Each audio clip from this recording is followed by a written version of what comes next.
le christianisme à la croisée de chemin. C'est encore votre serviteur Eman David II qui vous présente le christianisme dans la croisée de chemin. Cette parole de Jésus-Christ est d'actualité aujourd'hui, et permet de se poser la question, qu'est-ce qui peut fédérer les croyants aujourd'hui et rassembler comme les enfants d'un même Père? Comment remobiliser les enfants de Dieu autour du Christ et les fédérer dans le paradigme christique, c'est-à-dire les engager à marcher sur cette terre selon la volonté de Dieu? Comment amener le croyant à se réveiller de la torpeur et de l'apathie, lui qui accepte d'être en prison sans être prisonnier? Les troupeaux du Christ sont très infiltrés des loups, des lions et des panthères à la peau d'agneau qui phagocytent une à une les brebis de Jésus-Christ avec parfois l'assentiment de leur propre berger soumis et rétrogradé. Il sait bien qu'il est libéré mais ne ménage aucun effort pour rester apathique. Dieu a tant aimé le monde qu'il a sacrifié. Pour lui son Fils unique à lui est venu libérer ses brebis de la servitude spirituelle du péché. Le corps du Christ est dans une impasse, il se laisse infiltrer et orienter vers le paradigme tellurique ou adamique et vive l'affection de la chair loin du paradigme christique qui promeut la volonté synoptique de Dieu telle que dans l'Église de Jésus-Christ on ne sait plus qui est réellement enfant de Dieu.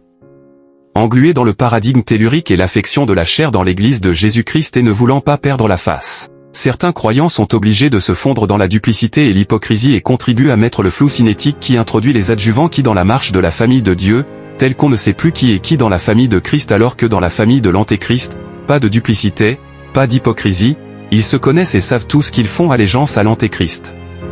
Comment amener les brebis de Jésus-Christ à cultiver sans hypocrisie le sentiment d'appartenance?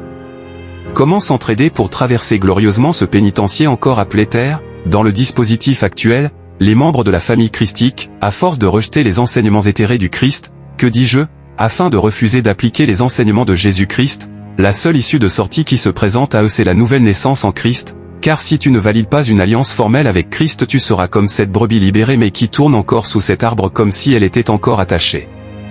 Chaque croyant doit lire Jean 3 verset 3 et Jean 3 verset 5. C'est le processus pour avoir une alliance formelle avec Christ et si tu n'as pas une alliance formelle avec Christ tu ne lui appartiens pas, Romains 8, 9. Même si le Christ a la volonté de secourir sa brebis, si sa brebis n'est pas connectée avec l'Esprit Saint il ne peut rien, car c'est l'Esprit qui introduit la brebis dans le chemin de la glorification. Par ailleurs c'est là-bas dans le chemin de la glorification que se trouve la solution pour remobiliser les brebis de Dieu. Les brebis doivent savoir qu'ils ne sont pas des reprouvés, ils ont été élus et leurs noms sont inscrits dans le livre de vie.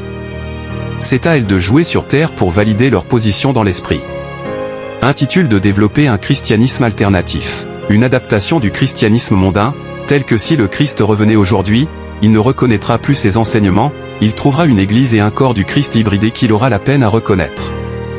Il y a une crise de confiance, car le poisson semble pourrir par la tête.